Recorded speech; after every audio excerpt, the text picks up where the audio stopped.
So did you know that there are more than 145 tags in HTML, but फिर भी हम लोग 10 से 12 टैग से इस तरीके का वेबसाइट आराम से बना सकते हैं। तो फिर इतने सारे टैग्स का दरकार क्या है? So this is day 4 of the series coding is simple, और आज का टॉपिक रहने वाला है टैग्स इन HTML।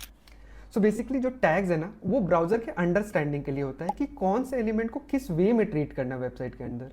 तो उसको एक एग्जांपल से समझते हैं। तो यहाँ पे हम लोगों का एक नॉर्मल HTML सा पेज है।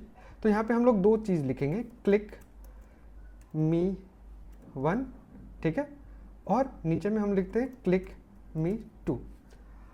अब होता क्या है ना कि इसको हम कोई टैग्स नहीं दिए, तो ब्राउजर को पता ही नहीं कि पहला वाले को और दूसरे वाले को किस वे में ट्रीट करना है, डिफ्रेंशिएट नहीं कर पाता है।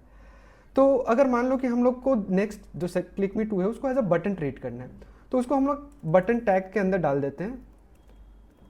इस तरीके से बटन टैग में गए, क्लिक मी 2 को उठाएं एंड पेस्ट कर दिए इसके अंदर। तो अब देखो ये क्या किया ना कि इसको एज अ बटन बना दिया। तो पहले और दूसरे में डिफरेंस क्या है ना कि पहले देखो, पहले में हम कुछ क्लिक कर रहे हैं तो कुछ भी नहीं हो रहा है, लेकिन दूसरे वाले में अभी देखो एक क्लिक इफेक्ट आ गया। तो ब्राउजर इस तरीके से एक टैग के मदद से प्रॉपर्टी सेट करता है किसी भी एक नॉर्मल एलिमेंट को। अब मान लो पहले वाले को हम एज अ लिंक ट्रीट करना चाहते हैं, तो उसके लिए हम लोग एंकर टैग यूज करते हैं, ए से यूज करते हैं। अब इसको अगर हम लोग उठा के एंकर टैग के अंदर डालेंगे तो यू कैन सी दैट ये अब एक लिंक बन गया है। तो अगर क्लिक करते हैं तो see it is trying to access it.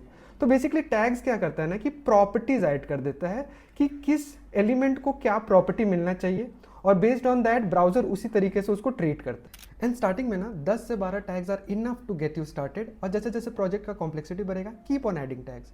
और टैग्स पढ़ने में 2 से 3 दिन से ज़्यादा मत देना, otherwise you will be wasting your time. और अगर तुम लोगों को रिसोर्सेज का लिंक चाहिए तो हम डिस्क्रिप्शन में डाल देंगे, गो चेक इट आउट। मिलते हैं नेक्स्ट वीडियो में।